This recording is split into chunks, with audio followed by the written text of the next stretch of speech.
Bonjour chers amis, dans ce tutoriel je vais vous montrer comment résoudre notre exercice concernant le système de lavage, remplissage et bouchage des bidons d'huile en graphe 7.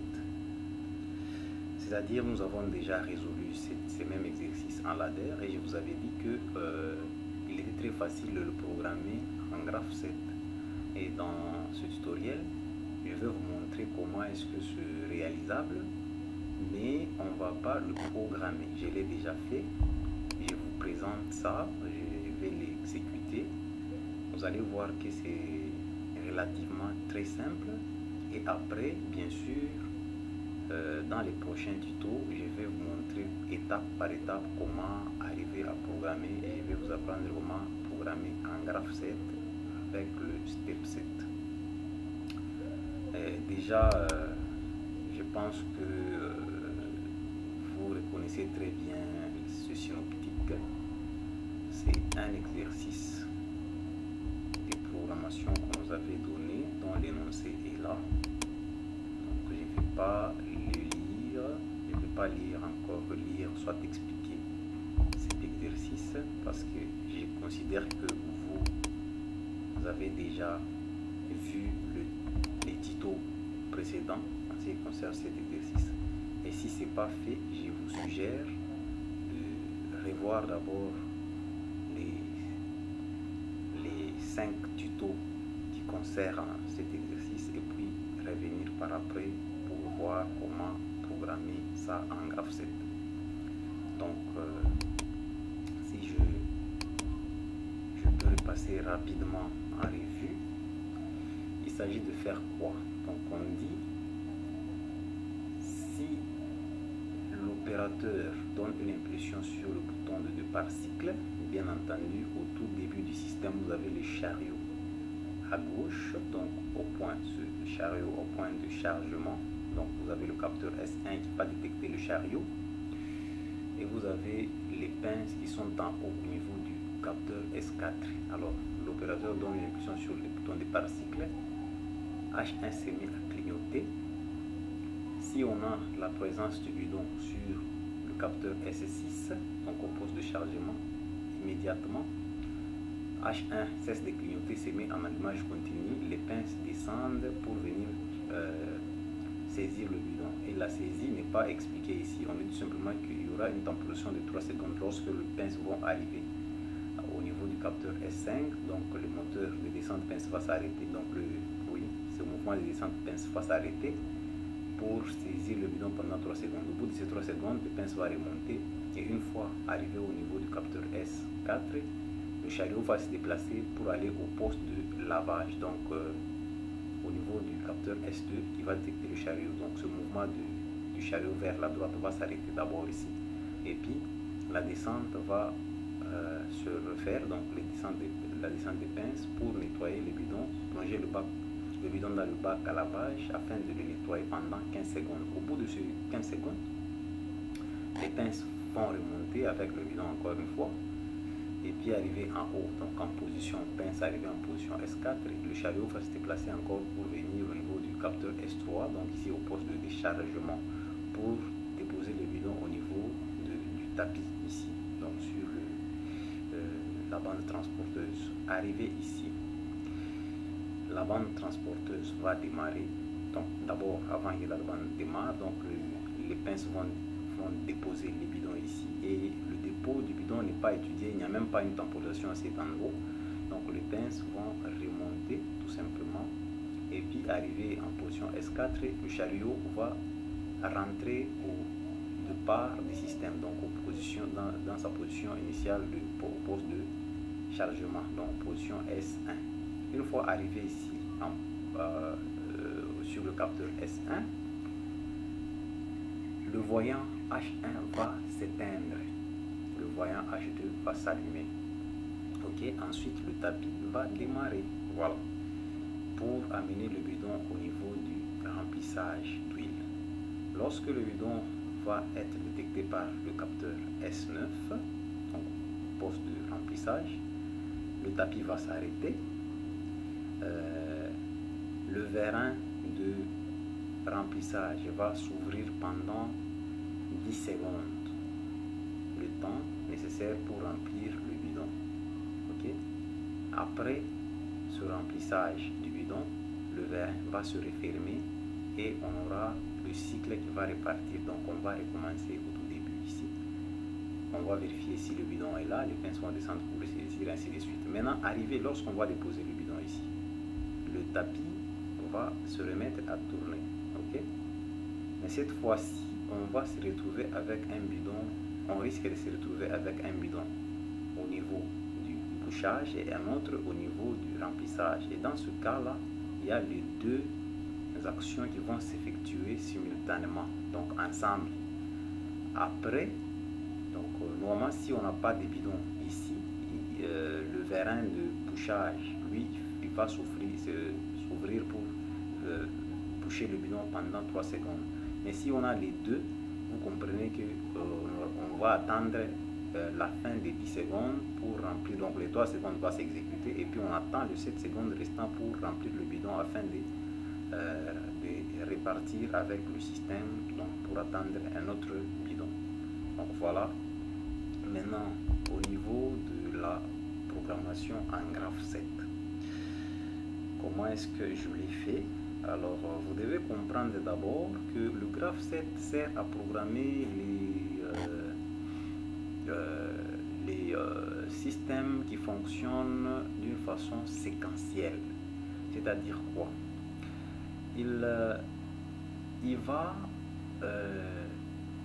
C'est une forme graphique qui nous permet de programmer les étapes après d'autres. Donc on programme une étape, donc à chaque étape, par exemple ici, vous avez l'étape initiale qui se distingue des autres par le double cadran. Ici vous voyez, il y a deux lignes pour le cadre.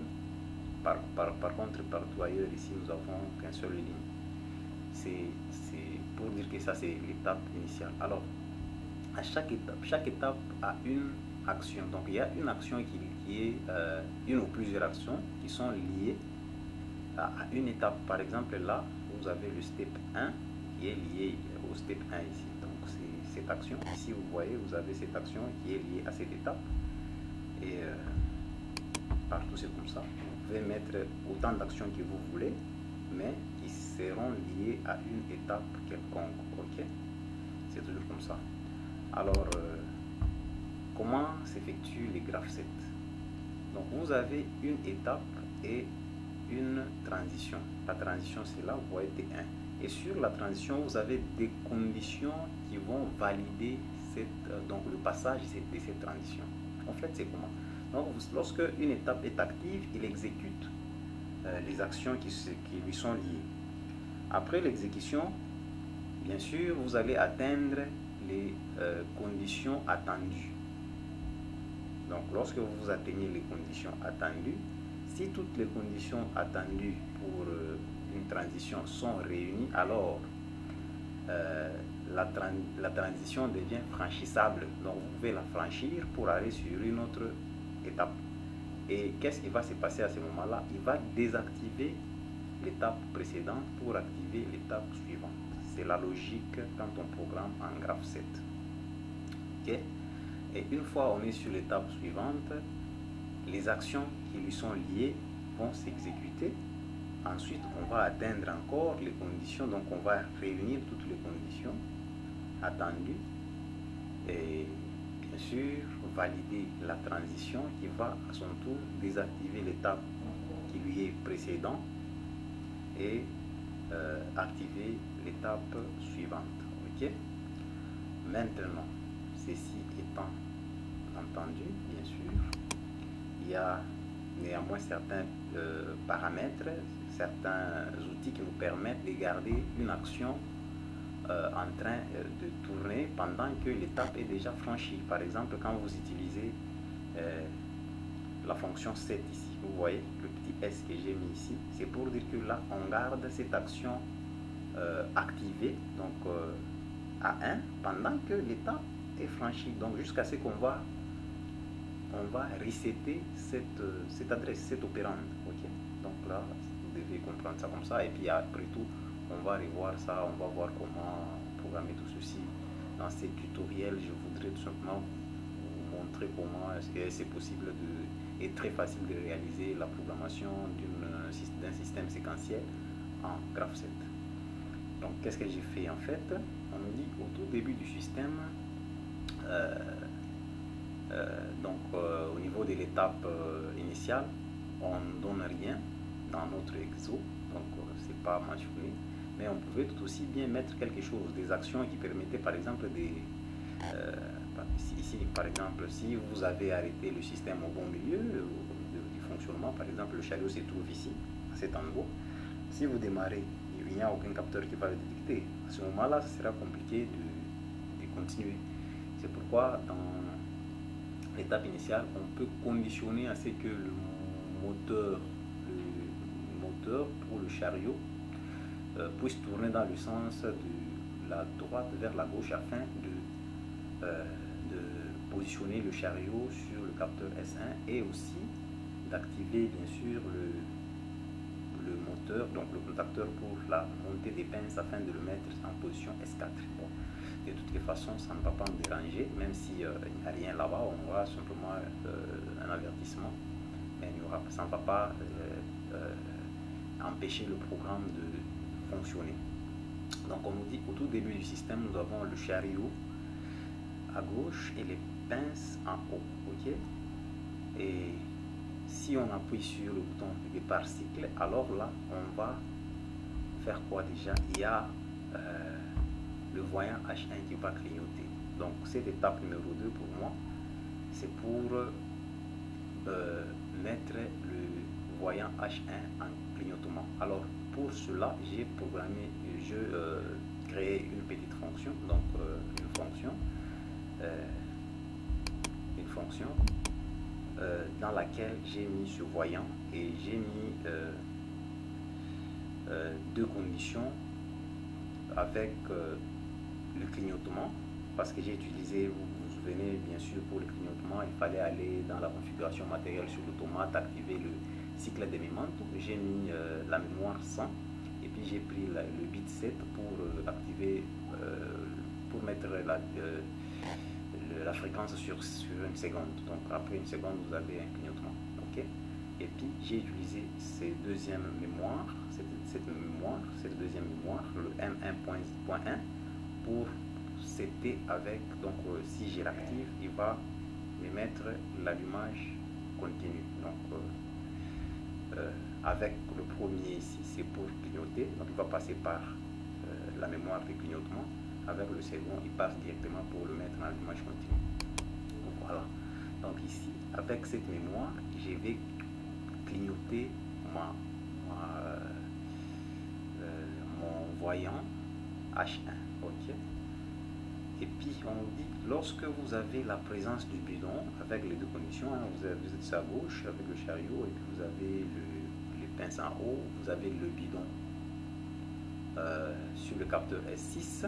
Cela va permettre à ce que le clignotement s'arrête et on va setter. Donc on va garder le voyant H1 en allumage continu et on va activer le KM1 pour descendre les pinces. Ok, vous comprenez directement. Et lorsqu'on commence à descendre, forcément on va atteindre les pinces, donc le capteur S5 pour dire les pinces sont en bas. Et en cette position, il va désactiver l'étape 3, donc la descente des pinces, pour activer une temporisation de 3 secondes pendant laquelle on va faire la saisie. Ok, la saisie n'est pas étudiée, mais il y a une temporisation de 3 secondes avec cette mémoire que j'ai utilisée M0.0 qui va me permettre de passer, de désactiver cette étape et de passer à la remontée. Ok, au bout de 3 secondes, on va remonter les pinces. Donc une fois qu'on remonte, vous comprenez qu'on va atteindre forcément la position S4 avec les pinces qui va désactiver la remontée et activer le déplacement du chariot vers la droite. Donc et quand on se déplace avec le chariot vers la droite, on va forcément arriver au niveau du capteur S2, donc au poste de lavage, ce qui va arrêter le déplacement du chariot vers la droite et démarrer KM1 pour descendre les pinces afin d'aller les laver. Une fois en bas avec les pinces, on lance une temporisation de 15 secondes pendant laquelle on va nettoyer le bidon. Ok, une fois ces 15 secondes là avec cette mémoire de M0.1, une fois ces 15 secondes terminées, on va activer la remontée. Donc vous comprenez déjà comment ça se passe. Et puis en fait, une fois la remontée exécutée, on va arriver forcément au niveau du capteur S4 qui va désactiver la remontée et activer le déplacement vers la droite du chariot. Ok, une fois arrivé en position S3, donc au poste de déchargement, on va descendre les pinces pour décharger, donc déposer les bidons sur le tapis. Donc c'est là. Après avoir déposé le bidon sur le tapis, KM1, donc KM2 s'active pour remonter les pinces. Une fois en haut, on va maintenant démarrer le chariot pour le remettre au poste de déchargement, donc à sa position initiale. Ok, il va démarrer et une fois arrivé là-bas en position initiale S1, qu'est-ce qui se passe? On va resetter M1.0. donc là on va resetter le voyant H1 et puis on va setter le voyant H2. Ok, donc là le voyant H2 sera seté et puis on démarre le tapis. Donc une fois le tapis démarré, on a maintenant deux possibilités, on nous a dit 3 cas qui peuvent se présenter. Donc nous avons le bidon qui peut se présenter au poste de remplissage, le bidon peut se présenter également au poste de bouchage. Alors on nous a dit si on a le, je vais réduire un peu, voilà, je vais dézoomer un tout petit peu comme ça, on va voir. Si on a le bidon au niveau du, donc il faut voir bien les lignes, comment ça part. Nous sommes au niveau de l'étape nous sommes au niveau de l'étape 14 où on a les conditions du bidon et conditions bidon au remplissage et bidon au bouchage. Donc si on a par exemple le bidon au remplissage, on va directement descendre avec cette ligne là, la première. Donc ce sont les 3 cas. Moi j'ai mis la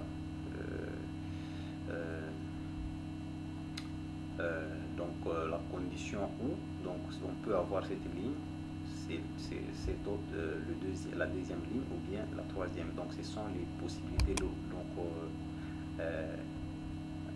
le branchement en haut que je viens de programmer là. Donc on peut avoir cette action, c'est-à-dire on a ici le bidon au remplissage, donc sur le capteur S9, et ici on a rien. Ok, si on n'a rien, parce que si on a le bidon S10, il va ouvrir le flux ici et il n'y aura rien, donc il va s'exécuter, parce que si celui-là s'ouvre, donc il est à 1, automatiquement là, les conditions ne seront pas respectées, on n'aura rien ici. Alors on a le bidon au poste de remplissage, qu'est-ce qui va s'exécuter? Il y a le vérin, donc on va valider cette étape 16, il y a le vérin de remplissage qui va s'ouvrir pendant 10 secondes et au bout de ces 10 secondes, vous voyez, il y a la vanne et elle va se refermer, c'est temporisé, vous voyez la temporisation, j'ai mis L, c'est-à-dire elle va s'ouvrir pendant 10 secondes et puis c'est désactivé. Il y a la vanne de remplissage qui va se refermer, donc il y a le capteur 8 va détecter pour valider cette transition. C'est en fait nous avons un saut qui nous emmène sur l'étape numéro 2, donc on revient au tout début du cycle. Et si on a, donc pour le deuxième cas, deuxième possibilité, donc on suit la ligne, on a le bidon au poste de bouchage, pas au poste de remplissage. Qu'est-ce qui va se faire ici? Alors on va il y a le vérin de bouchage qui va s'ouvrir, s'activer pendant 3 secondes et au bout de ces 3 secondes il y a la validation et le saut qui s'ensuit pour retourner au poste au tout début du cycle. Et ici, si on a les deux, donc un bidon au niveau du remplissage et un autre au niveau du bouchage, alors là on exécute les deux simultanément. Donc on va, le vérin de remplissage va s'ouvrir pendant 10 secondes et le vérin de bouchage va s'ouvrir pendant 3 secondes pour fermer, pour boucher le bidon. Et vous comprenez que celui-ci va finir bien avant parce que c'est seulement 3 secondes. On va attendre le dernier, donc pour le vérin de remplissage pour 10 secondes après pour valider cette transition et revenir au niveau de début système pour repartir avec le programme. En fait, il y a quelque chose que j'ai sauté ici, je ne vous ai pas expliqué rapidement. J'ai mis implicitement, arbitrairement, une temporisation ici de 7 secondes. Je peux même diminuer un tout petit peu, 5 secondes si vous voulez. J'ai mis cette temporisation arbitrairement pour avoir la possibilité de vérifier si on a les deux bidons ensemble. Sinon, s'il n'y a pas de temporisation, c'est très difficile, c'est impossible même d'ailleurs, de pouvoir exécuter les deux conditions ensemble. Pourquoi? Parce que le programme exécute une instruction après l'autre. Donc, lorsqu'il va scruter, par exemple, le bidon de remplissage, s'il n'est pas, si par exemple il est actif automatiquement, donc si le bidon se trouve en position 9, automatiquement il va exécuter la première ligne ici. Ok? Sans attendre la vérification du second bidon, donc du second capteur. Alors, si on a une temporisation qui conditionne, voilà, là-bas nous avons M0.2, c'est cette temporisation que j'ai mis aussi en série. Donc, on doit vérifier les deux pendant 5 secondes. Si pendant ces 5 secondes, on se rend compte qu'il n'y a qu'un seul bidon qui est positionné, alors là, on peut exécuter. Si pendant les 5 secondes, on se rend compte que nous avons deux bidons, les deux qui sont positionnés, alors là on va exécuter l'étape 18. Ok, voilà, donc je vais simuler très rapidement ce projet et puis j'enregistre d'abord la modification que je viens de faire là et puis je vais charger uniquement une modification. Donc pour la temporisation, vous avez vu, hein. Donc, ok. Voilà. Alors sur l'avertissement que vous avez vu, c'est parce que ici au niveau de l'étape numéro 1, il n'y a pas d'action. C'est pourquoi il y a avertissement lorsque j'ai enregistré. Vous avez remarqué qu'il y a eu avertissement. Attendez, vous allez le voir ça. Il y a avertissement, un avertissement. C'est parce que S1 est sans contenu. Donc c'est tout simplement ça. Alors, qu'est-ce qu'on fait là? Je prends les simulateurs, je l'ai déjà démarré. Je l'ai déjà allumé et je vais démarrer l'automate virtuel. Voyons, donc je reprends, je vais commencer par charger. J'ai enregistré ici, je vais prendre ici, voyons, je vais enregistrer aussi. Je vais aller dans OB1 pour enregistrer, comme ça on n'aura pas de complications. Charger les programmes, les blocs, charger le bloc dans l'automate, oui, tout. Voilà. Voilà qui est fait. On revient maintenant sur le graphe 7. Je vais passer en mode de visualisation. Très bien. Je reprends le simulateur. Je vais le démarrer. Voilà, c'est parfait. Vous voyez, lorsque vous démarrez l'automate, automatiquement l'étape initiale va s'exécuter. Donc vous voyez, il passe en vert. Et on nous dit au tout début, nous avons le chariot à gauche. Je vais commencer à exécuter petit à petit, progressivement. Donc le chariot à gauche et les pinces en haut. Donc ce qui est fait, vous pouvez remarquer qu'ici, pour l'instant, rien n'est encore allumé. Voilà, et puis nous allons aller vérifier le voyant H1 dans FC1, je vous ai dit, et je vais passer en mode visualisation. Ok, vous voyez là, H1 c'est encore éteint. Je vais démarrer quoi on dit, lorsque vous appuyez sur des par cycle, c'est un bouton poussoir, j'appuie, je relâche, vous avez H1 qui clignote. Vous voyez, il clignote grâce à M1.0. Donc ce contact.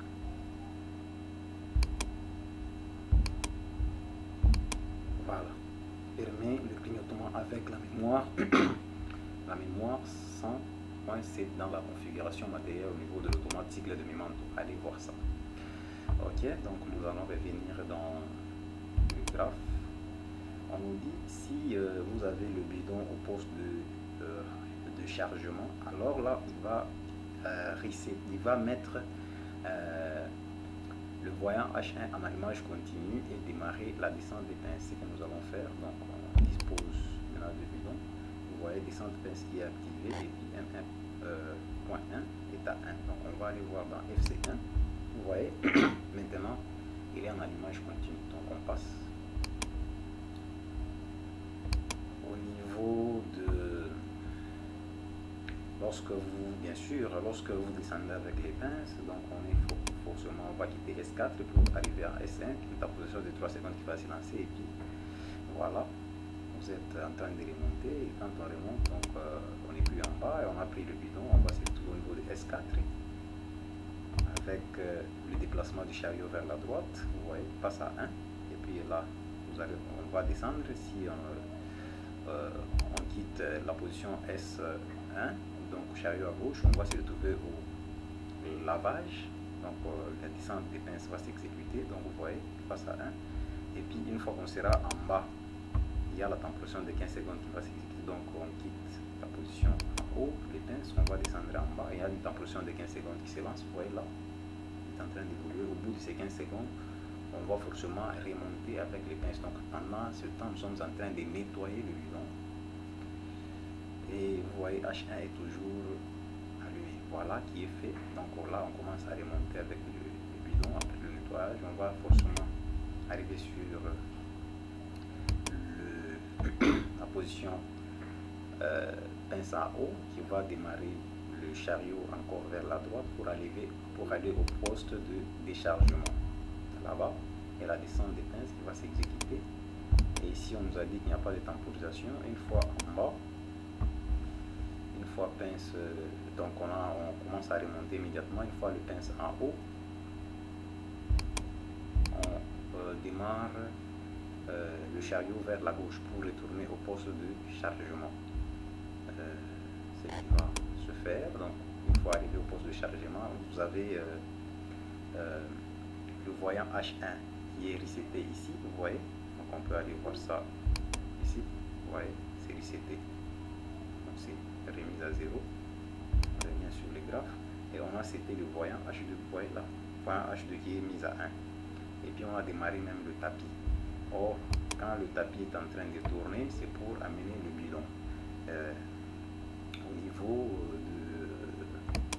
du chargement et peut-être éventuellement s'il y avait un autre bidon au niveau du bouchage. Ce que je vais faire, bon, je vais directement passer sur les deux bidons, donc avec la possibilité de deux bidons. Donc là nous avons le bidon au remplissage et au bouchage. Vous voyez, avec cette vérification des 5 secondes qui nous permet d'aller avec l'étape 18, donc là où vous voyez les vérins qui est mis à 1 et celui de 3 secondes, donc qui respecte forcément les temporisations. Donc au bout de 3 secondes celui-ci a cessé et celui-là au bout de 10 secondes. Et une fois que le vérin, la vanne du remplissage n'est pas détecté avec le capteur 8 qui s'est fermé, ok, il va détecter, on va passer, donc il va valider cette transition et sauter, faire ce saut vers l'étape numéro 2, donc où on reprend le cycle. Donc vous avez vu comment est-ce que ça fonctionne, donc c'est relativement très simple à programmer. Et si jamais vous avez des complications, vous ne comprenez pas très bien, soyez très à l'aise, rassurez, nous allons étudier le graphe 7 à partir du début et vous allez voir que c'est très facile. Je vous dis à très bientôt.